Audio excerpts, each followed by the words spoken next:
Hola a todos, bienvenidos de nuevo a otro informe de pista. En este caso un poco especial porque no tenemos a Dani. Hemos puesto una foto de su mítica foto de perfil para un poco en conmemoración a su falta hoy. Pero bueno, estoy con el compañero de Delta Data, Enrique. Saluda si Muy quieres. buenas. Y nada, pues vamos a hablar un poco del Gran Premio de Austria, que lo tenemos bastante reciente. Tuvimos algunos problemillas de grabación, por lo cual lo tenemos bastante bien analizado. Así que bueno, nos toca volver a hablar de ello. Así que si quieres, si te parece, empezamos hablando un poco sobre el Norris Piastri. ¿Tú cómo lo viste esto? Sí, bueno, ¿Cómo pues viste este empezamos duelo? hablando de McLaren un poco como todos los informes de pista, ¿no? Ya que, bueno, creo que después de 11 grandes premios que llevamos ya, queda demostrado que McLaren es, yo me atrevería a decir que es un coche dominante, sobre todo cuando venimos de un fin de semana donde hemos visto al mejor McLaren de todo el año, o al que más diferencia ha tenido, ya no solo con el segundo coche, que también, a la par con Australia, según mis datos, sino también con el resto de equipos. Estamos hablando que McLaren le estaba sacando casi un segundo, bueno, casi no, un segundo por vuelta bruto a George Russell, que digamos que podría ser el último coche de la zona alta. O sea, a la zona media le estaba metiendo casi 2 segundos, lo que me parece una barbaridad.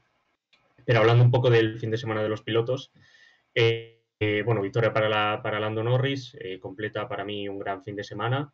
Un poco quitándose la espina, si se puede decir, de Canadá, aunque sigue siendo un error grave. Pero bueno, dejando buenas sensaciones, sobre todo en clasificación, con una grandísima vuelta. Es cierto que no tuvo muchos competidores aparte de los Ferrari, ya que Piastri no pudo hacer segundo intento de Q3 debido a la bandera amarilla y tampoco la pudo hacer Verstappen, aunque venía para quedar por detrás de Leclerc. Y quizá si Piastri hubiera podido hacer su último intento, se hubiera quedado a unas 2 o 3 décimas probablemente, y no ese medio segundo que vimos.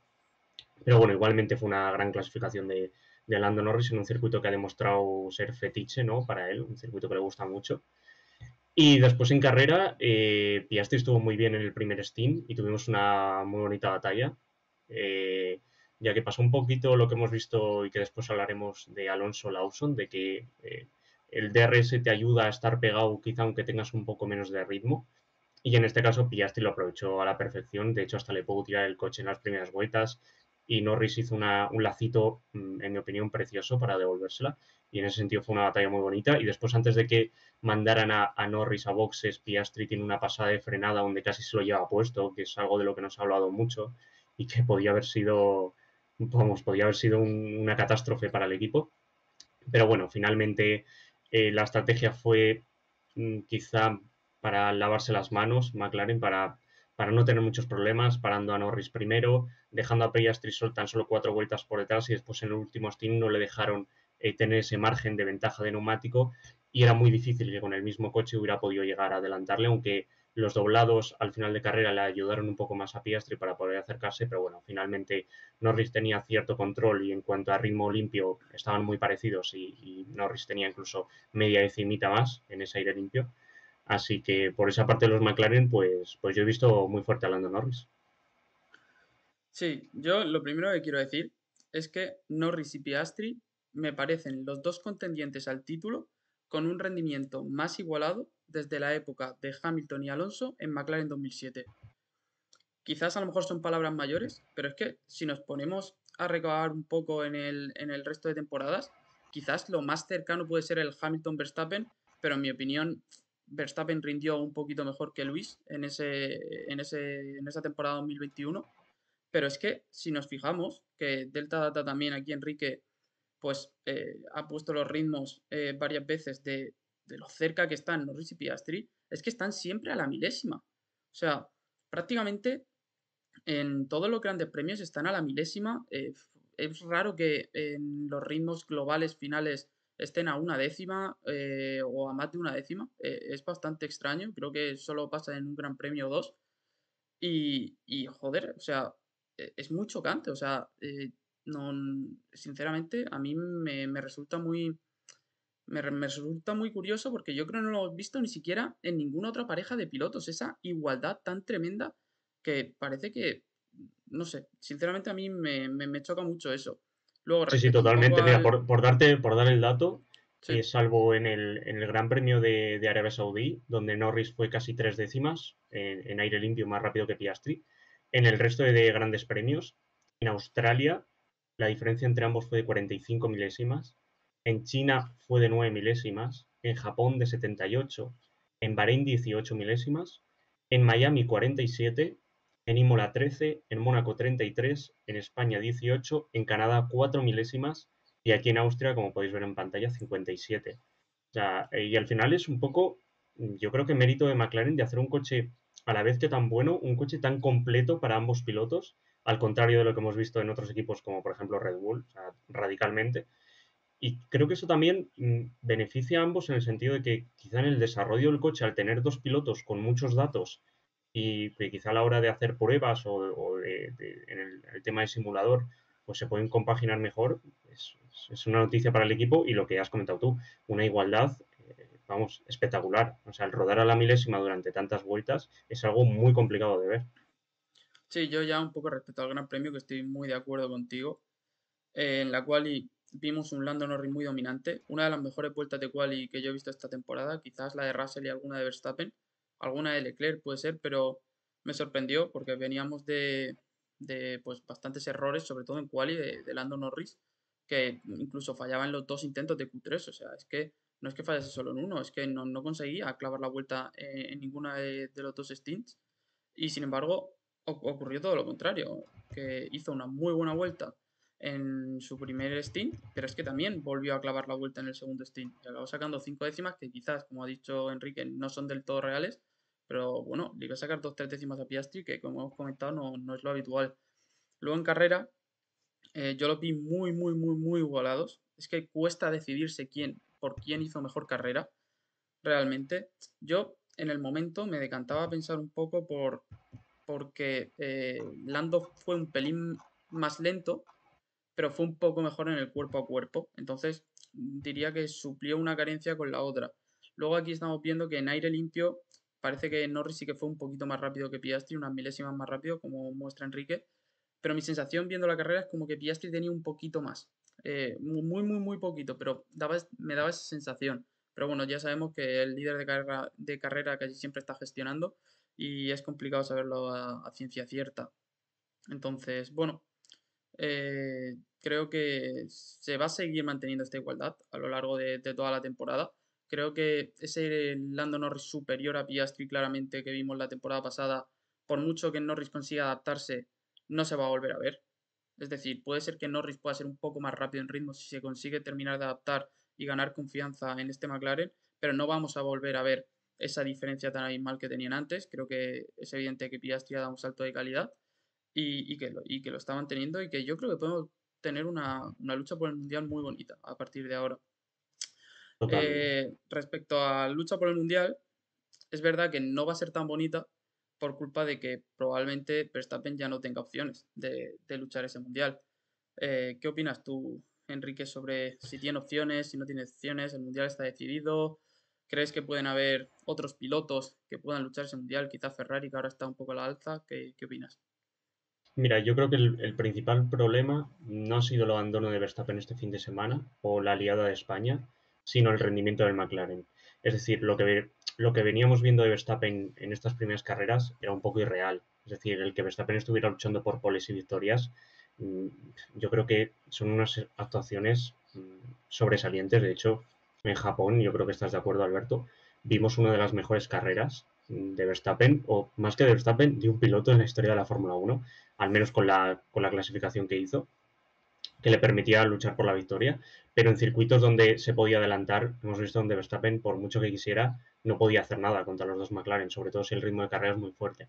Entonces, más que perder el Mundial en el sentido de que aquí se ha ido de Austria con 0 puntos y obviamente la distancia con McLaren ya es no es muy excesivamente grande, pero es un paso y como has comentado, yo creo que no tiene opciones por el Mundial, pero más que por los abandonos, por el ritmo que ha demostrado McLaren. Sí, sí. O sea, si no cambian las cosas, si se mantienen tal y como están actualmente, este Mundial de Pilotos lo gana uno de los dos coches naranjas, pero irremediablemente, por lo que tú comentas, Ahora, lo precisamente. que sí podemos ver es a Verstappen dando guerra arriba sin necesidad de ganar el Mundial. Un poco lo que vimos en ciertas carreras de 2020, de 2019, de 2018. Era un Verstappen que no estaba peleando por el Mundial, pero en ciertas carreras, cuando tenía su día, podía estar peleando por las primeras posiciones y en ese sentido el espectáculo lo podemos mantener.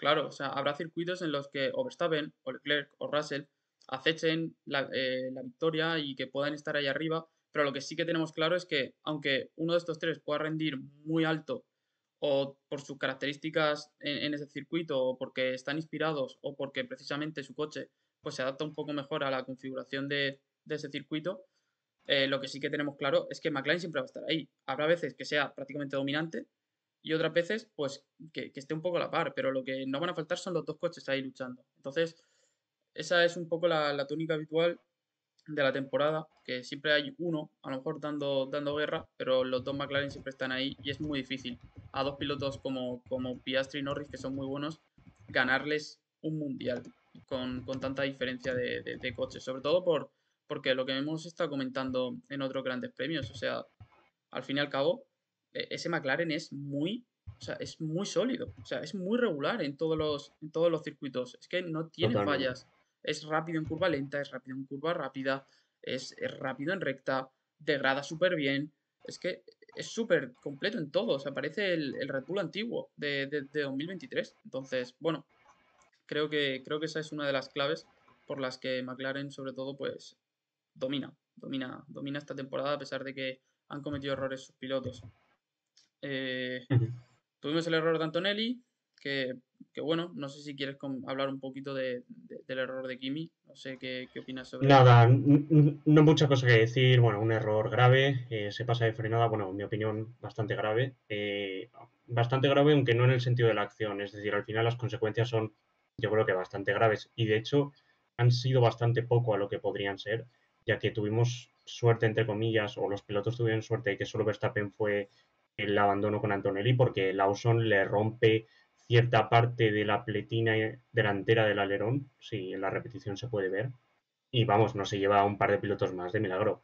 La FIA le ha puesto 3 puestos de sanción o los comisarios para el siguiente Gran Premio.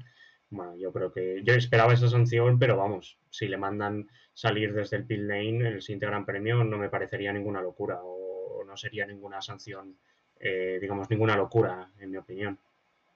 Sí, no, a ver, intenta esquivar a Lawson, probablemente frena un poco tarde, ve que se va a comer a Lawson porque no es una frenada en la que hay solamente dos líneas de coches, sino que había tres. En esa frenada de Austria se ponen bastantes coches en paralelo, entonces aunque tú te quieras tirar por el interior, lo mismo por el interior hay otro coche y luego tú quieres irte más por el interior, pero ya es tarde y entonces pues le pasa lo que le pasó a él. Entonces, bueno, me parece un error que se puede cometer, pero al fin y al cabo, al fin y al cabo es un error grave. Y bueno, simplemente siendo rookie, pues lo puede cometer. Yo creo que lo han cometido casi todos. Curioso lo bien que reaccionó Verstappen. Yo creo que también quería comentarlo, que yo creo que, quitando que es verdad que dijo por radio, bueno, idiota o algo así, pero él luego se bajó del coche, se mostró amable con Kimi, lo entendió perfectamente y luego encima le echó un capote en rueda de prensa. O sea que ahí grande Verstappen. Mucha gente dice que es porque ya no tiene opciones de luchar el Mundial, pero bueno, yo creo que aunque tuviese opciones de luchar, yo creo que se siente bastante reflejado con Antonelli y a lo mejor con otro piloto no lo hubiese hecho, pero por lo menos con él sí que tuvo buenas acciones y también pues cuando comete errores y es muy temperamental lo decimos, cuando hace las cosas bien pues también considero que hay que decirlas. Si quieres, pasamos un poco al que yo considero que ha sido el mejor piloto de este Gran Premio.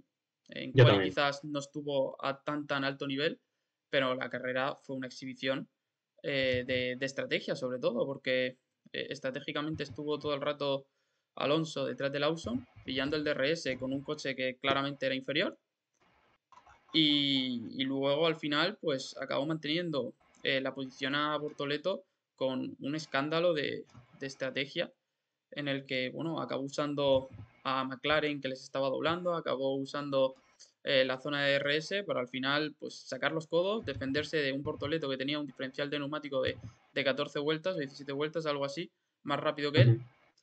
Y, y que al fin y al cabo se notaba cuando veías Lamboir que es que era muchísimo más rápido, que es que se lo comían las frenadas. O sea, era prácticamente insostenible que pudiese mantener esa posición y al final pues lo acabó consiguiendo. Así que bueno, no sé si quieres tú comentar alguna cosilla de Aston Martin, del coche, del rendimiento, de la actuación de Alonso. Sí, para mí ha sido el mejor fin de semana de Fernando Alonso en lo que llevamos de temporada. Y no estoy tanto de acuerdo en lo que has dicho de que en clasificación no estuvo tan bien. Yo creo que estuvo sobresaliente también en clasificación, ya que también tuvo mejora de Q1, Q2, algo que no era muy sencillo de conseguir. Y exprimió al máximo el coche con una P11, con un coche que, bueno, iba a decir objetivamente, pero la vuelta potencial de los equipos colocaba a Aston Martin como noveno coche solo por delante del Haas y lo metió, casi lo mete en Q3. Por tanto, para mí la clasificación es sobresaliente también. Lo peor que se podría decir del fin de semana es una pasada de frenada que tiene a la par que Antonelli, no igual de bestia, por supuesto, pero tiene una pasada de frenada llegando a la curva 3, pero que no le perjudica tanto, ya que como ocurre el accidente delante, puede irse largo y los pilotos que van por el interior se ven algo perjudicados por el incidente. Creo que es lo único reprochable de Fernando en este fin de semana. Y hemos visto para mí una de sus mejores carreras en la Fórmula 1. Lo comentaba en un análisis que hice, que he publicado en Twitter esta mañana. Eh, Alonso, bueno, y os podéis fijar en los rendimientos. En cuanto a tanda larga, también un poco con lo que pudimos ver a lo largo del fin de semana, en las tandas de libres, parecía ser el peor coche en ritmo largo, y así es como lo he considerado en el conjunto del fin de semana. Si ya en la propia clasificación era penúltimo coche y solo por detrás del Haas, y el Haas vimos que tenía un punto más que el Aston en carrera, bueno, pues finalmente sale que estaba en torno a 1,2 del McLaren en tiempo por vuelta, último coche, pero bueno, sí es ciertamente cerca de la zona media. Y Fernando, bueno, logra una posición, es verdad que algo irreal, en el sentido de que Verstappen tenía que estar ahí, Antonelli tenía que estar ahí, los dos Williams, si no llega a ser por los problemas que ahora hablaremos, podían estar delante y quizá Alonso no se hubiera metido ni siquiera en puntos, pero el hecho de acabar la carrera por delante de los dos Sauber es una brutalidad. En mis notas, bueno, y como hemos hablado antes, el mejor piloto del fin de semana, lo que hace estar toda la carrera detrás de Lawson, que hasta el propio Lawson después le vimos en el corralito que no se lo creía. Le dijo, yo pensaba que eras más rápido, y Fernando decía, no, no, es que yo no podía adelantar, y una de sus radios más sorprendentes de carrera es cuando le dice al equipo, este no es el ritmo real, en cuanto me vaya el DRS lo vais a ver. Y efectivamente, en cuanto dejó de tener el DRS de Lawson, empezó a rodar medio segundo por vuelta más lento. Es una barbaridad. Por eso yo creo el sentido un poco de los rendimientos que podéis ver en pantalla y de la valoración que hacemos a la actuación de Fernando Alonso. Las vueltas que hace una vez que sale de boxes tras la primera parada y la única para poder pegarse al DRS de Lawson, y que era la única forma de aguantar a los coches que iban a venir por detrás con dos paradas, es brutal. Y ya para finiquitar la actuación, es lo que hace con Portoleto, que no le pasara con un diferencial que venía al Sauber de casi 2 segundos por vuelta, es una barbaridad. Y además ya no son solo los 2 segundos por vuelta, sino la ventaja de neumático que tienes, la defensa que hizo Fernando y esa magia que siempre suele tener, como he comentado esta mañana en el post, en una Fórmula 1 donde lo vemos todo tan igualado y todo tan medido y parece que nadie hace algo diferente, al final pilotos como Fernando, o bueno, como Fernando y pocos más, se cuentan como mucho con los dedos de las manos, hacen tipo de actuaciones que se salen de la normalidad y que al menos para mí pues te hacen disfrutar un poco más de este deporte. Sí, fue muy curioso, o sea, por comentar un poco lo que sucedió, que quizás algún detalle, pues alguno se lo perdió. O sea, lo que hizo Alonso en las dos, tres vueltas en las que ya tenía pegado a Bortoleto, fue la primera le aguantó bien, aunque quizás Gabriel se podría haber tirado, pero no se tiró. Luego, la siguiente oportunidad que tuvo, eh, Alonso frenó antes para pillar el DRS y poder defenderse de Bortoleto. Y además, luego también se dejó pasar por Norris para pillar el DRS y poder defenderse de Bortoleto con DRS también de Norris. Y al final de carrera no tuvo que volver a hacer otra vuelta porque como se había dejado pasar por Norris, ¿vale? Porque al final lo que acabó consiguiendo fue no dar una vuelta más, que probablemente hubiese perdido la posición en esa vuelta si se hubiesen dado las circunstancias normales del diferencial de neumático que llevaba Bortoleto de ventaja. Entonces, fue curioso, porque se acabó, o sea, acabó salvando una situación que parecía imposible de salvar. Luego, quería comentar una cosa que has dicho. Si a mí no me ha parecido tan bien, o sea, tan buena su quali realmente porque le saca una décima Stroll en Q1. Quizás Stroll es, o sea, es un buen circuito para él, pero no sé, tampoco creo que sacarle una décima a Stroll sea algo tan increíble. Es verdad que, como tú has Lo comentado, lo costaba puede mejor. parecer, pero también puedes decir que quedó a 90 milésimas de Verstappen. Claro, es que Austria es un circuito muy Sí, pequeño donde las diferencias son muy difíciles. Y Stroll, por mucho que le guste a la gente, o sea, no es un piloto que no sepa conducir, es un piloto, eh, sí. bueno, dentro, evidentemente, los 20 que hay son impresionantes, pero tampoco es un piloto, puede tener ciertos errores, pero cuanta velocidad es un piloto bastante decente. Sí, yo igualmente considero que tampoco fue tan buena en el sentido de que, bueno, podemos considerar que fue noveno coche, yo también creo que fue noveno coche, pero que las diferencias son mínimas. Entonces, aunque sea noveno coche, no significa que no puedas hacer un undécimo sin haber hecho una magia tremenda. En este caso, creo que la magia la hizo en carrera, en cual hizo una muy buena quali, pero no creo que hiciese nada súper sobresaliente. En eso quizás difiero más con Enrique. Eh, pero bueno, pudo mejorar la vuelta en Q2 por una décima, y sin embargo el resto, algunos no pudieron hacerlo, así que eso pues es una ventaja realmente, para considerarlo mejor que otros pilotos. Luego quería comentar también que me sorprendió una cosa, y es que por radio, eh, viniendo a cuento un poco de lo que comentabas de que Lawson también estaba sorprendido de que Alonso estuviese ahí, por radio Alonso le dijo a sus mecánicos que en cuanto, o sea, a sus ingenieros, que en cuanto parase Lawson, que le parasen a él. Porque es que si, si no, perdía el DRS. De hecho, le pararon una vuelta después, si no recuerdo mal, que ya lo tengo así un poco nublado, porque ha pasado tiempo.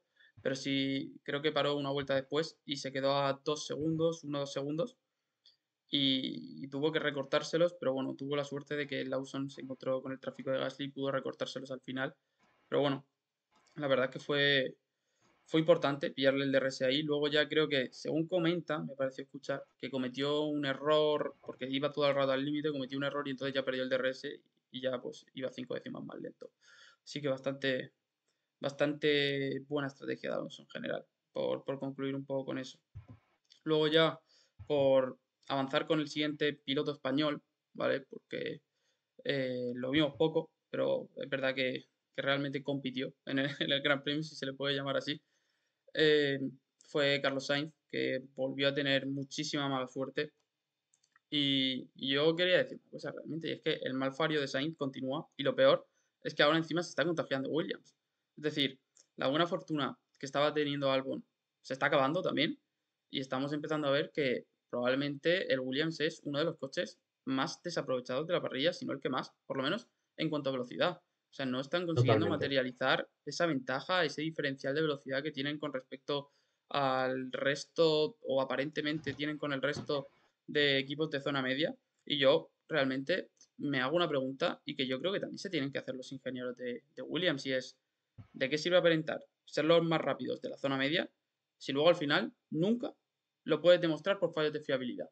Porque escuchamos declaraciones tanto de Bowles como de Sainz como de Albon diciendo: no, es que en ritmo de carrera estábamos ahí, íbamos muy rápido, tal, y los escuchamos poner excusas de: no, es que ha habido un problema aquí, ha habido un problema allá, pero yo creo que si fuese, o sea, soy fan de Carlos y es verdad que me decepciona y me frustra, pero un Saincista puro tiene que estar muy cansado, por ejemplo, con esta temporada de fallos de Carlos, de mala suerte, de mucha mala suerte.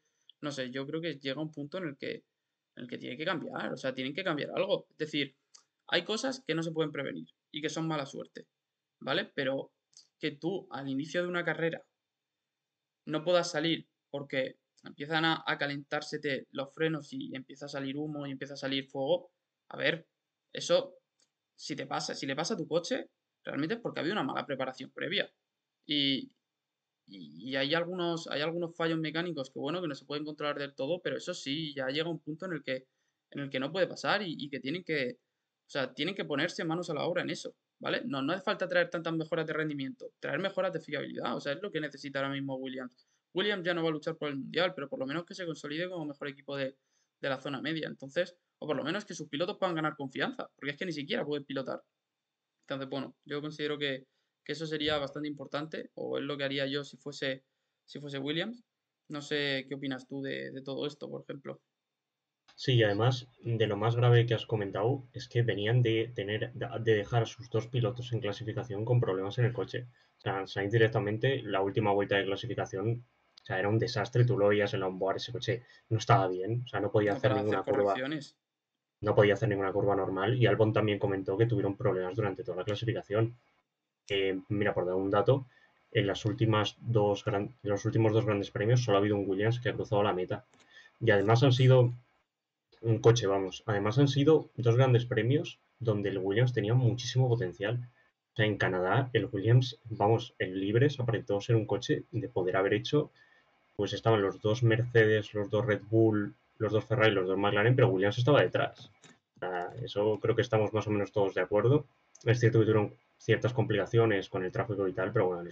Y también Carlos, si te acuerdas, dijo en declaraciones que se quedó detrás de Ocon gestionando también por problemas. O sea, yo creo que al final está picando Williams o están viendo la realidad del equipo, porque al final el presupuesto es el que es, ¿no? El equipo funciona como funciona. Y claro, el querer gestionarlo como un equipo grande sin poder hacerlo, sin el presupuesto, sin las herramientas, pues es lo que estamos viendo. Y como te comento, es un desastre que en dos circuitos como Canadá y Austria, que yo diría que son, yo diría no, los propios ingenieros dicen que son muy favorables para el Williams, que prácticamente no hayan sacado puntos ni lo hayan podido aprovechar. Lo de Carlos, lo que le han hecho a Carlos este fin de semana ha sido vergonzoso. O sea, un coche que no puede hacer. Carlos ha competido en este Gran Premio porque su nombre está en los documentos de la FIA, pero poco más. O sea, no ha podido hacer una clasificación representativa y no ha podido ni siquiera hacer una vuelta de carrera. Ha sido todo un desastre. Y después Albon, como podéis ver, Williams, yo lo tengo situado como el mejor equipo de la zona media. Y os preguntaréis por qué. Para empezar, en clasificación sí que tenía cierto, no estaba considerado el mejor coche, pero sí que tenía cierto potencial para estar con los Sauber y detrás de los RB en la vuelta, es decir, juntando los mejores sectores de Albon. Pero es que después en carrera, Albon pudo adelantar a Gasly las primeras vueltas, cuando es muy complicado, ya que casi todo el mundo va gestionando y se forman 3 de DRS. Y después el ritmo que tuvo Albon estuvo a la milésima con Russell hasta que se tuvo que retirar. O sea que yo creo que es razonable que el Williams tenía potencial para estar ahí arriba y es otro fin de semana más donde ya sea no tanto por los errores de los pilotos que los tienen, sino más por fallos mecánicos otra vez desaprovechados. Pues sí, la verdad. No levantan cabeza y tienen que hacerlo, por lo que hemos comentado anteriormente. Así que, Sí, tienen la suerte de haber dejado una buena brecha con el resto de equipos en las primeras carreras donde ha sido muy superior y ha aprovechado pues en Australia esas circunstancias de lluvia donde Albon pudo hacer muy buenos puestos o en Miami donde estaban a la par con Ferrari. Pero vamos, si viene a ser por las últimas carreras es un desastre. Pero igual con ese colchón que tienen, pues de cierta forma, porque ya han dicho que no van a haber mejoras de aquí a final de año. Así que igual pueden ir gestionando y mantener esa diferencia y no creo que bajen de ser el mejor de la zona media en el campeonato de constructores.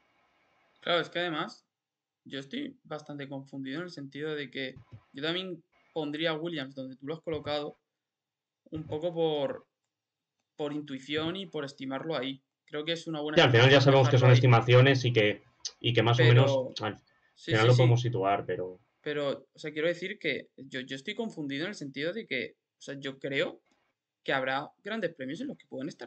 Creo que es el único equipo que puede luchar con los de arriba. O sea, creo que es el único equipo en el que, no solo en quali, sino que también en carrera, lo podemos llegar a ver luchar con Mercedes o Ferrari según el circuito.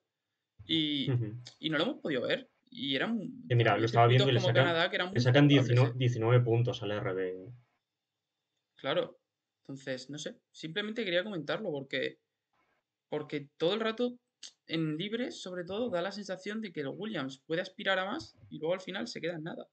Así que Eso bueno, es. a ver si levantan cabeza, como a ver también si levanta cabeza Tsunoda, porque está cometiendo muchos errores, ya no solo es el mal ritmo que está teniendo, que no se está consiguiendo adaptar al Red Bull, sino que es que encima comete errores tan clamorosos, como el que cometió en su lucha con Colapinto, que por cierto estuvo implicado en más incidentes en esta carrera. Yo, por hablar un poco de este tema de Tsunoda Colapinto, yo lo veo bastante simple. No creo que nadie defienda a Tsunoda en este sentido. El propio Yuki en declaraciones dice, asume el error, dice que es culpa suya, que la responsabilidad es totalmente suya.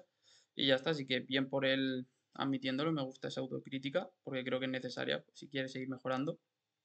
Y, y bueno, por hablar un poco de la acción, eh, está considerablemente por detrás en la tercera frenada del circuito, se tira para intentar adelantar. Quizás yo creo que sentía que a lo mejor Colapinto se podía apartar un poco más, no lo sé, pero el caso es que se tira desde lejos y si te tiras desde lejos siempre se dice que no puedes meter solo el morro, que tienes que meter el coche. O sea, o no tiras el coche o tiras el coche entero, pero no tiras el morro. Y claro, al fin y al cabo metió ahí un poco el morro, encima se pasó de frenada, pues si metes el morro pero te quedas en el vértice, bueno, pero es que se pasó de frenada y acabó tocando a Colapinto. Es verdad que Colapinto tiene un poco más de espacio en el exterior, pero tampoco creo que sea necesario que Colapinto se fuese más hacia el exterior. O sea, al fin y al cabo ahí, Tsunoda siendo el que intenta adelantar, siendo el que está por detrás claramente en la frenada, es el que tiene que tener cuidado a la hora de adelantar y no llevarse por delante a Tsunoda, o sea, a Colapinto que ya estaba trazando la curva y poco podía hacer y poco podía esperarse sobre todo, la verdad. Así que no sé si Ujú. tú tienes algo que comentar sobre esta acción. Nada, me parece un incidente muy claro. ¿Fueron 5 segundos lo que le pusieron? Creo que 5 o sí, 10. 5 creo. 10, Bueno, si fueron 5 no sé, es me que como no sé si está. estoy dudando entre 5 y 10. Pero bueno, no hay mucha duda. Tsunoda se precipita claramente, golpea con la Pinto. Creo que le llega a dañar, no sé si le llega a dañar un poco el alerón, pero bueno, el propio Tsunoda rompe alerón. Un desastre una vez más. Ya hemos visto en cuanto no ha estado Verstappen en un gran premio, Red Bull compite solo con un coche, es algo evidente desde hace años ya. Tuvimos unas declaraciones de Checo Pérez este fin de semana en un podcast que me parecen muy interesantes, donde comenta que según fue a firmar con Red Bull, se sentó con Christian Hornet y le dijeron, mira, aquí tenemos un segundo coche prácticamente porque nos obligan. O sea, esas declaraciones a mí me parecen muy fuertes. No, hay Y que ver, hay que darles credibilidad también, o sea, no sabemos cómo de fiables son, pero bueno, bueno. yo creo que los datos y la hemeroteca Ya, hablan por sí solos. O pero es sea, raro que un jefe de equipo de repente te diga eso, o sea, te está quitando toda la moral, todas las ganas de competir, no sé. Quizás deje el sí, mismo también es punto que verdad, espero, pero Christian es muy Horner, fácil hablar, es muy fácil hablar fuera del equipo y no cuando estabas sí, dentro, que no decías, te preguntaban si el coche era igual y tú decías, sí, sí, sí, el coche es igual. Bueno, ya sabes, pero bueno, al final los datos hablan por sí solos, porque por Red Bull, por el segundo coche de Red Bull ha pasado Gasly, que me parece un pilotazo, y hizo el ridículo en Red Bull. Ha pasado Albon, que me parece un pilotazo, hizo el ridículo en Red Bull. Ha pasado Checo Pérez, que ha sido el piloto que más cerca ha estado en los últimos años, quitando la época de Ricciardo, obviamente, y que hizo unas temporadas bastante decentes, sobre todo 2022. Y aunque hablamos bastante decentes, pero estaba a 3 décimas, 4 décimas tranquilamente. Que es que ya lo hemos normalizado. Pero en los últimos años, en 2023, salvo las primeras carreras, Checo Pérez estaba a 9, 8 décimas de Verstappen. Lawson ha sido un desastre, Tsunoda está siendo un desastre. Yo creo que deberíamos mentalizarnos a nivel de que no es culpa del piloto. O sea, este tipo de errores son criticables porque no dependen del coche que tienes, pero tiene que ser desesperante que te pase un Alpine teniendo un Red Bull. Pero bueno, está claro que algo pasa porque no puede ser que sean más rápido tus compañeros de RB que tú con el Red Bull. Yo creo que yo creo que todos estamos de acuerdo que si hubieran pintado el RB con los colores de Red Bull, hubiera sumado bastante más puntos que los que ha hecho con el Red Bull. Vamos, yo creo que estás de acuerdo y que nadie tiene ninguna duda. Por sí, yo tanto, por aclarar una cosa, el segundo coche de Red Bull no le daría mucha importancia porque no va a cambiar nada de aquí a final de año y vamos a ver si con la nueva normativa de 2026 tienen alguna intención de cambiar y con todos estos rumores que hay de la posible salida de Verstappen, porque desde luego, o sea, es imposible pongas a quien pongas en ese coche, se está viendo que no puede competir. sí, o sea, por aclarar una cosa, para quien nos esté escuchando y quizás no conozca tanto la opinión de Enrique, o sea, no se está refiriendo a que el coche esté saboteado ni mucho menos, simplemente es que está diseñado en una dirección en la que Verstappen pues solo puede conducir, pero no se refiere a que el coche esté saboteado o cualquier cosa así, como hay aficionados que lo piensan. O sea, simplemente es que, bueno, es muy complicado, es muy Mira, inestable no está y solo saboteado, pero Verstappen. ya en la propia lucha de 2022 si te acuerdas, estaba lo de las reducciones de peso. Era muy importante Mm, que los equipos fueron reduciendo pesos. Pues, por ejemplo, las evoluciones que iban trayendo a Pérez igual se las daban 2 o 3 grandes premios después. Que son cosas claro. que sí, bueno, el coche no Pero está bueno, eso pasa saboteado, en pero todos los. Eso pasa sí, también en sí, todos los coches, totalmente, ¿eh? pero si a eso en Red Bull yo creo que ya pasa radicalmente. Es lo que hemos comentado de McLaren antes de la igualdad de los pilotos es gracias a hacer un coche equilibrado que yo creo que les ha permitido ser Pero incluso eso es más transparente, rápido. ¿no? En plan, quiero decir, Sí, eso lo sí, puedes sí, ver pero tú antes de cada gran premio. En plan, puedes ver quién ha traído. O sea, qué coche tiene las mejoras y cuál no, ¿no? O sea, sí, pero no lo podemos, no sabemos, yo creo que no sabemos ni un 5% de lo que pasa realmente. Entonces, sí. bueno, no es casualidad. O sea, han pasado muchos pilotos por ahí, los considero a todos, vamos, algunos de ellos de los mejores pilotos de la parrilla y otros pilotos con mucho talento, pero no puede ser que ninguno rinda y menos quedarse a segundo y medio de Verstappen. Ahí pasa algo raro y con ese coche no se puede competir, al menos en mi opinión. Sí. O sea, yo pienso que lo raro que pasa es que es muy difícil de conducir. Pero no creo que sea menos competitivo. O sea, no creo que el coche de Tsunoda sea menos competitivo que el de Verstappen. O sea, sinceramente lo pienso. O sea, puede haber alguna carrera en la que traigan mejoras, que no siempre se traen mejoras, en las que, bueno, pueda tener Verstappen alguna facilidad, que yo creo que igualmente no se da tanto como a lo mejor ha comentado Enrique, pero no lo sé. O sea, yo creo que ninguno lo sabemos, pero yo creo que simplemente es porque no pueden adaptarse a un coche tan inestable y tan diseñado en la dirección de Verstappen. Pero bueno, yo eso ya lo he comentado muchas veces y tampoco me voy a extender en eso.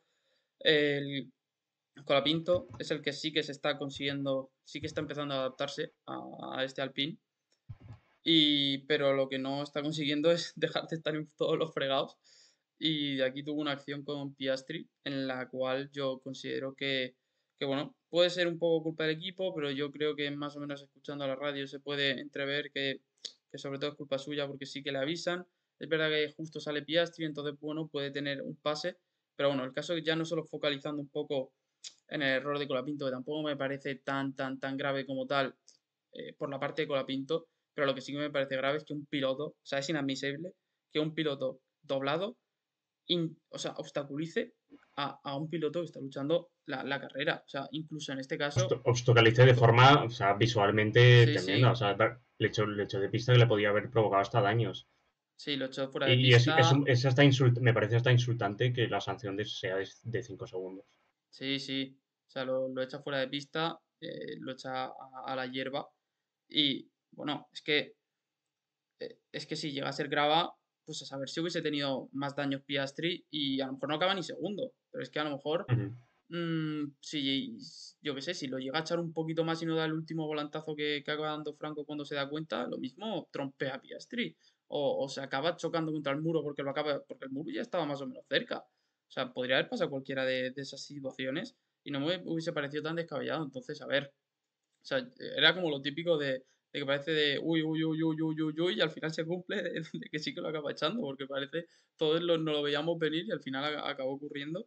No puede pasar, o sea, no pueden pasar esas cosas, básicamente porque se están jugando mucho la norma está muy clara, la normativa está muy clara que los doblados no pueden obstaculizar, ya hacen perder tiempo, porque hay veces que algunos se desdoblan en plan, poniéndose en la trazada ideal y pues tienen que adelantar por el interior los pilotos, pero bueno, yo creo que eso ya se está normalizando, pero lo que no puede ser es que lo acabes echando fuera de pista literalmente en una recta, que es que ya no es ni en una curva, o sea, en una recta te intenta adelantar y porque estás pendiente de otro piloto no puede pasar y eso sobre todo, yo a quien más culpa le veo es al equipo en el sentido de que eso te lo tienen que avisar mucho, o sea, no te lo tienen que avisar una vez, o sea, eso mm, o sea, lo tienen que tener muy presente. O sea, no puede ser que tú no sepas que hay esta Piastri. O sea, te lo tienen que decir por activa y por pasiva. Que tienes A que ver, tener cuidado ahí con Piastri. yo por lo que vi en la onboard, que además la vi un par de veces para asegurarme, pasa Colapinto por meta y le dan el primer aviso de que va a salir Piastri de boxes y se tiene que dejar doblar y le dicen bandera azul, ¿no? Por Piastri. Entonces él está justo en ese momento luchando con su noda, está metido en la pelea y ya cuando yo creo que él se piensa que Piastri no va a llegar todavía, o sea que le queda un poco de margen, y es el propio ingeniero el que le tiene que gritar por la radio diciendo Piastri, Piastri, Piastri, y es cuando mira el retrovisor, pega un volantazo de la izquierda y para intentar evitar hasta una colisión. Pero bueno, estoy totalmente de acuerdo con lo que has dicho. Para mí debería haber sido una sanción bastante mayor. Y es algo que, vamos, no se debería permitir, aunque sabemos que en esto la FIA juzga, aquí ha juzgado claramente por las consecuencias. Que como no han Sí. sido excesivamente graves, le han puesto 5 segundos. Si Piastri llega a acabar en DNF, a saber lo que le hubieran puesto a Franco Colapinto. Sí, probablemente. O sea, yo estoy convencido de eso. A mí es que me parece muy grave. Lo dije y sentí como que se estaba pasando por alto, como que pasó un poco desapercibido, o creo que no se lo ha dado tanto bombo y para mí es que me parece muy grave. O sea, no lo sé y para mí yo estoy de acuerdo que la penalización, no, o sea, me parece una broma que sean 5 segundos. Es que además tú lees la penalidad, o sea, la justificación de la penalización y pone por echar un piloto fuera de pista. O sea, como si no fuese un doblado, o sea, como si no fuese eso un Ridículo, agravante. ridículo, En plan, ridículo. es espectacular. Yo no termino de creérmelo, pero bueno. El caso. Hubo otra acción de Colapinto que no me gustó y que no me está empezando a gustar ya en varios grandes premios. Y es que en general para adelantar, no para echar fuera de pista a los pilotos. Lo que pasa es que, bueno, como está permitido, pero no sé, hacerlo en absolutamente todas las acciones ya me parece un poco descarado. Creo que ocurre en las primeras vueltas, no me acuerdo con qué piloto es, pero bueno, ya lo hizo con Albon en la anterior y da la sensación de que ya él se tira al interior y bueno, ya está. O sea, se olvida del otro piloto y no sé, no me gusta por lo menos. O sea, puede Sí, ser mira, que haya momentos. respecto a eso, decirte que voy a subir un vídeo. Cuando lo estéis viendo esto, lo habré subido ya, yo creo. He hecho una recopilación de unos cuantos adelantamientos, entre comillas, y de varios pilotos de la zona media en la curva 3 echando por fuera a pilotos. Tengo unos cuantos que he podido grabar, así que voy a hacer una Mira, pequeña muy curioso. recopilación. Porque yo sé que a ti te va a gustar ese vídeo, Alberto, pero es un desastre. Para mí es hasta deprimente tener una normativa así, donde si ya de por sí es difícil adelantar debido al aire sucio, y no sé si tú te has fijado, es algo de lo que hemos hablado varios fines de semana y en informe de pista también, los pilotos que van por fuera muchas veces ni lo intentan ya, es decir, Sí, sé que no. me vas a echar de pista, voy a intentar hacerte lacitos todo el rato, pero muchas veces llamamos batalla a algo que no lo es, porque se Sí, están echando no. de pista constantemente, o sea, es hacer lacitos, pero el momento de llegar a la curva en paralelo es muy difícil que se produzca. He visto una acción que no ha pasado tampoco vamos, no se ha hablado mucho de ella, que es un por fuera que le hace Hamilton a Russell en la vuelta uno que Sí. es espectacular, pero poco más, no se ha visto prácticamente Y ninguna porque yo batalla creo como tal. que Hamilton le cae bien a Russell y dijo, no lo voy a echar fuera de pista. Pero, pero si le llega a echar fuera de pista, hubiese mantenido la posición y no lo hubiesen sancionado. Es que estoy casi seguro. Porque Russell en el vértice, o sea, Hamilton le hace el exterior, pero yendo un poco por detrás. Lo que pasa es que conforme va haciendo la trazada se va poniendo por delante, pero al principio está por detrás. O sea, está un poco en paralelo, pero tiene más parte del coche delante de Russell. Entonces, yo creo que ahí la FIA se hubiese defendido como no. Lance de carrera de primera vuelta y ya está. Yo creo que se hubiese defendido con eso la FIA y ya está, sinceramente. No creo que hubiesen actuado poniendo una sanción a Hamilton, o sea, perdón, a Russell en este caso. Bueno, pasando un poco ya más al tema de la carrera, de la estrategia un poco, yo quería preguntarle un poco a Enrique, que normalmente suele hacer un análisis bastante minucioso de los rendimientos, que cómo los ha visto, tenemos la gráfica ahí adjunta en la pantalla, pero bueno, o sea, cómo los ha visto, que nos explique un poco por qué ha colocado en plan cada coche en esa situación, porque también hemos visto bastante polémica de que Aston Martin esté en el último puesto, lo hemos visto en Twitter, que hay gente que se ha escandalizado un poco por esa posición, que Enrique quiere ganar interacciones con eso. Entonces, bueno, que nos explique un poco él. Bueno, pues si quieres, si te parece, empezamos por la zona alta, aunque no me voy a extender mucho porque hemos hablado ya previamente, unos de los circuitos junto con Australia donde McLaren se ha visto más dominador y justo después tenemos a Red Bull y a Mercedes. La referencia de Red Bull la tengo de tanda larga de Free Practice 2 y la referencia de Mercedes es prácticamente y sin prácticamente George Russell y un poco de Antonelli en clasificación. Como vemos es de las veces que más separado, más separado y más lejos han estado Red Bull y Mercedes o el tercer y cuarto coche del siguiente coche. Vamos a ver si se mantiene a lo largo de las siguientes carreras y Ferrari consigue estabilizarse en esa segunda posición. Y entonces ya tenemos de nuevo la zona media tan igualada como siempre. Tenemos en primer lugar, que ya lo he mencionado antes, a Williams, que como he dicho antes, bueno, tenía un potencial muy grande en clasificación a pesar de los problemas. Y también en carrera, cuando adelantó a Gasly, el ritmo era muy parejo al de Russell. En la misma décima, prácticamente ni 50 milésimas le separa, tenemos al equipo Sauber, que bueno, va siendo habitual ya en las últimas carreras verlos ahí arriba. Se ve que las mejoras que introdujeron en España y unas nuevas que han introducido en Austria han funcionado muy bien y yo creo que podía ser, ante la incógnita de Williams, el coche más competitivo a lo largo del fin de semana, un coche muy completo que ha funcionado tanto bien en clasificación como en carrera. Justamente por detrás le siguen el Racing Bull y el Haas como octavo y séptimo equipo, ambos muy empatados. El Racing Bull tenía un poco más en clasificación aparentemente, analizando los datos, y en carrera era un poquito al revés. El Haas tenía un poco más en carrera, no mucho más. Estaban, la verdad, que rodaban bastante a la milésimas, tanto la muestra que ha ido con Iberman como la de Lawson y Hadjar, y en ese sentido muy igualados. Es algo habitual ver al Haas que en ritmo de carrera suele tener un poco más. Ya sabemos que hay coches que siempre de quali carrera acaban ganando o perdiendo. El Haas es un coche que suele salir ganando. Y Alpine, justo lo contrario. Es un coche que suele salir más perjudicado, tienen problemas con la velocidad punta, tienen problemas con el ERS y vemos en casi todas las carreras que es muy, muy difícil llegar a verlos puntuar o sufren muchísimo. Y ahí hemos visto a Gasly y Colapinto que el ritmo de carrera era realmente pobre, tan solo por detrás del ritmo de Aston, tanto en la tanda de Stroll como en la pequeña tanda de Fernando antes de estar con el DRS de Lawson. Entonces, esto ha sido un poco los rendimientos del fin de semana. Lo digo, son estimaciones, obviamente, pero bueno, son estimaciones basadas en los datos de carrera en aire limpio. Por tanto, es un poco lo que hemos podido analizar. No sé si tienes algo que comentar, Alberto.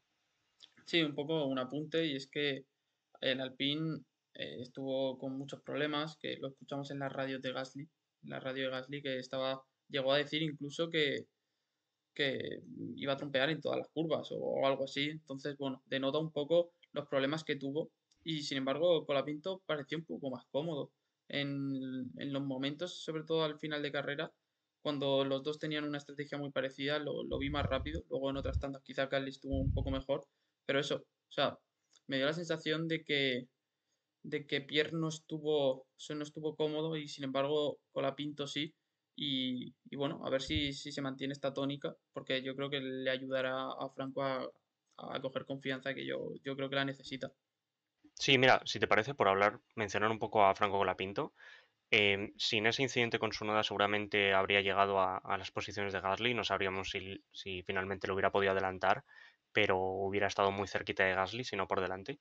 Y un punto a favor, porque hemos visto un Franco Colapinto que le costaba mucho las primeras carreras, y ya vimos puntos positivos en Barcelona con esa buena clasificación que estaba haciendo antes del problema mecánico que tuvo.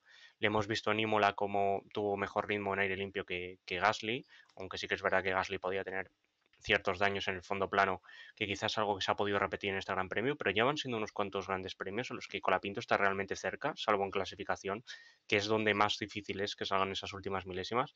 Y estamos viendo un Franco que yo creo que realmente está siendo bastante competitivo, sobre todo en cuanto a ritmo de carrera. Sí, respecto un poco también a las estimaciones, yo estoy muy de acuerdo. O sea, aunque haya habido revuelo en redes sociales y quizás haya gente que no pueda estar de acuerdo porque no es consciente del análisis que hay detrás, yo la verdad es que yo hice mi propio análisis, quizás no tan minucioso, no tan numérico, pero sí con algún cálculo básico, y me salían ritmos muy, muy, muy parecidos, tanto en quali como carrera como en la global, que es la gráfica que muestra Delta Data aquí en el podcast.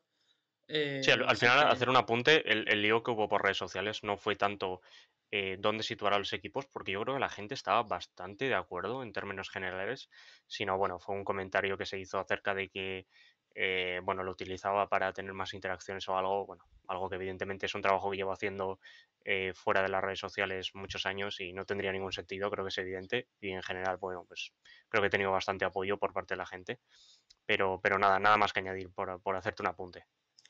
sí, respecto también a la gráfica que tenemos ahí sobre los duelos de compañeros, quizás la que a mí no me convence tanto, que ya lo hemos hablado también fuera de cámaras, y no nos vamos a extender tampoco mucho porque se nos iría súper súper largo, pero eso, yo personalmente, en el análisis que hice yo, me parece complicado poder decir que Berman fue más rápido que Ocon, porque yo me fío mucho del análisis de Enrique y creo que en aire limpio Berman fue más rápido que Ocon, porque no hay mucho más que, o sea, quiero decir, si tú coges aire limpio, que es menos de 2 segundos, o sea, todas las vueltas en las que estén a más de 2 segundos, perdón, y que no tengan ese aire sucio, al fin y al cabo, pues es que no se puede hacer trampa, no hay trampa ni cartón, por así decirlo.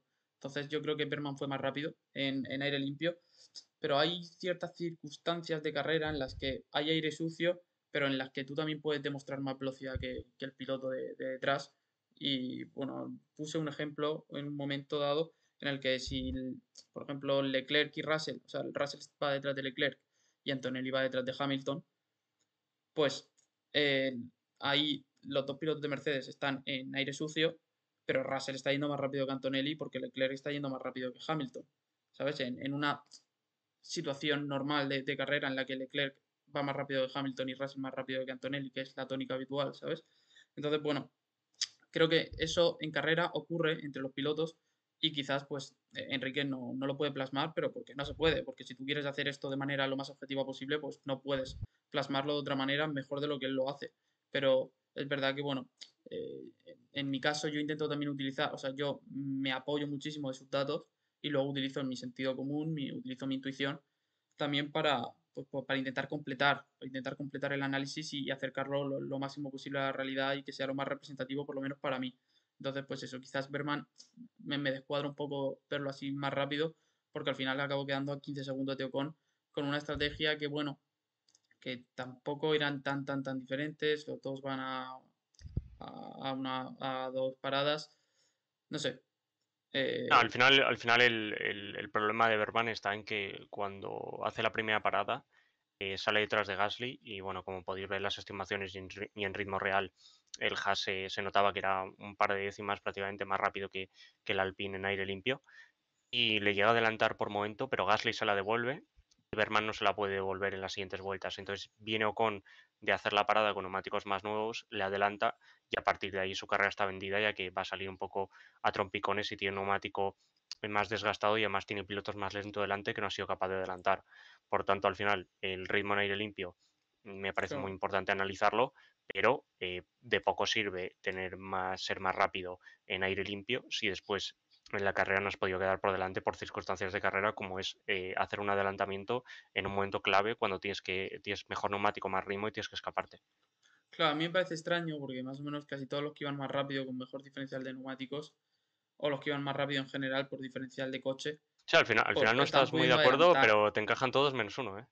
Sí, no, claro. O sea, quiero decir, si es que tus datos, al fin y al cabo, son súper completos, porque es que encima se de primera mano todo lo que te lo ocurras y que es que tú también lo muestras, o sea, eres transparente y muestras los datos. Pero bueno, en ese caso concreto, Berman no me cuadró. Otras veces no me cuadra, pero porque mi análisis quizás no es tan profundo. En este caso, en esta carrera, para este informe de pista sí que me lo he preparado bastante bien y en ese caso, pues bueno, quizás Sí, no mira, lo yo veo tengo tan que decir que representativo. muchas veces, hasta que yo no lo analizo, por ejemplo, yo seguramente no, antes de analizar esta carrera, yo tenía la sensación de que Ocon me iba a salir, pues quizá como ha salido Berman, pero con Ocon, o incluso un poco más. Yo pensé que Ocon saldría una décima, una decimita y media sobre Berman, pero al final yo plasmo los datos, los analizo Hmm. y lo que sale salió, no puedo hacer mucho más. Claro que eso también denota un poco que realmente no haces las cosas por influencia ni por interacciones ni nada, sino que tú lo que buscas es la máxima veracidad posible y ya está. Me sorprende Lawson, ¿vale? Pero no porque me descuadre, sino porque me sorprende que le haya sacado tanto a Hadjar y Ujú. bueno, pues parece un poco el resurgir de Liam y a ver si se mantiene un poco, tío, porque yo sinceramente nunca he estado tan de acuerdo con el odio que ha recibido, ¿vale?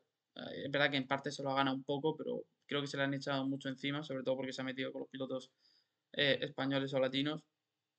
Y no sé, yo estoy contento. Me gusta ver a los pilotos competitivos, no me gusta ver a pilotos tan lejos de sus compañeros. Y es que realmente tampoco me parece representativa la diferencia que había antes entre Hadjar y Lawson. O sea, no creo Sí, el en problema cuanto a de Lawson estaba talento. en clasificar tan atrás, porque el Claro, y ritmo la de mala carrera suerte siempre que ha ha sido muy tenido igualado. también. Porque a veces clasificaba atrás por su culpa, pero otras veces era por problemas en el motor, en el DRS. O sea, quiero decir que, bueno, Totalmente. no sé. Yo a Lawson, o sea, me alegro de que haya podido tener una carrera y a ver si le ayuda como a Colapinto a coger confianza. Bortoleto muy bien. Hulkenberg otra vez de nuevo remontando súper bien desde atrás, ¿verdad? Con un coche que, pues, que podía hacerlo, porque tenía ritmo. Pero joder, tiene mérito también desde tan atrás remontar hasta los puntos. Así que guay por esa parte.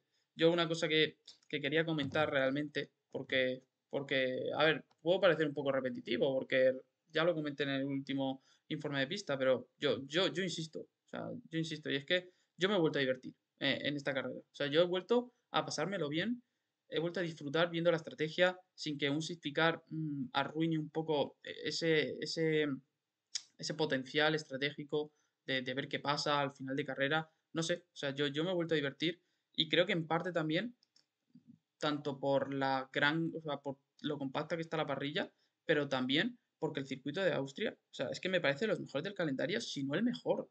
Pero quizás no por trazado como tal, ¿vale? Pero sí por las oportunidades que da al espectáculo. O sea, no solo es que permite adelantamientos, sino que también como que da oportunidad, da lugar a estrategias para adelantar, a estrategias en los duelos en pista. Y creo que eso también es súper importante. Porque, o sea, podíamos ver, o sea, tenemos tres zonas de DRS. Pueden adelantar en las tres. Luego, adelantar en una zona de RS significa que el otro piloto, si adelanta en la primera, tiene en la segunda y en la tercera. O sea, puedes comprometer realmente el adelantamiento que has hecho por culpa de adelantar demasiado pronto. Luego, puedes defender por el interior. O sea, son curvas que te permiten defender por el interior, defender por el exterior. Te permiten frenar antes para coger el DRS. Te permiten bloquear a un piloto por un lado, bloquearlo por otro. Realmente te permiten atacar y defender por cualquier trazada y te dan oportunidad a hacer muchas cosas y creo que eso para el espectador es súper importante, es súper entretenido de ver y, pues además da la opción a ver magia, como la que vimos por ejemplo en Fernando, o sea, ver actuaciones como la que hizo Alonso y creo que en otros circuitos es más complicado que eso hubiese sido posible, a pesar de la magia que pueda tener Alonso o otros pilotos en un momento dado. Creo que el circuito lo permite. Y eso, no sé, creo que es un circuito que extendió hasta, no me acuerdo, pero un montonazo de años, hasta 2040, y creo que es meritorio, la verdad. O sea, creo que es merecido. Así que nada, eso. Quería comentar eso. No sé si tú de esto quieres comentar algo o si quieres ya terminamos. Nada, nada, totalmente de acuerdo contigo, con ganas de ver qué nos depara el próximo Gran Premio. Pues nada, pues espero que os haya gustado. Da un poco de pena pues que no hayamos podido compartir un poco esta charla, esta conversación con Dani, pero bueno, seguro Bueno, que espero que Dani se sienta orgulloso de nosotros. Sí, seguro que sí. Dani al fin y al cabo siempre está orgulloso de nosotros. Nada, Y en verdad nosotros no, hay de él. veces Y que nosotros nos de da él. palos, pero bueno, el caso que da un poco de pena que no hayan podido estar ni él ni Alex, que no me olvido de él, que al fin y al cabo también forma parte de este proyecto y por determinadas circunstancias de que está más ocupado y tal, pues no puede estar presente. Pero bueno, o sea, la charla ha quedado bien también con Enrique y eso es lo que importa. Así que nada, intentaremos en futuros vídeos no solo hacer informes de pista formato podcast, sino hacer vídeos alternativos un poco más cortos que quizás sean más atractivos para vosotros. Y ya está. O sea, el siguiente Gran Premio de Silverstone, a ver qué tal. Posibilidad de lluvia, así que bueno, podemos esperar una carrera divertida y que pueda molar ver el podcast y que lo sigáis. Comentar ya por último que el último podcast tuvo 1,2, o sea, tuvo 1200, o sea, 1200 visualizaciones, lo cual para un vídeo de 1 hora y 20 me parece una locura, sobre todo teniendo en cuenta que empezamos en marzo a hacer el podcast, así que, o sea, agradecemos un montón a todos los que lo apoyáis, lo compartís, etcétera, o sea, me parece increíble. Y nada, ya está. Un placer, Enrique, estar aquí de nuevo contigo Igualmente. y espero que os haya gustado y nada, adiós. Hasta luego.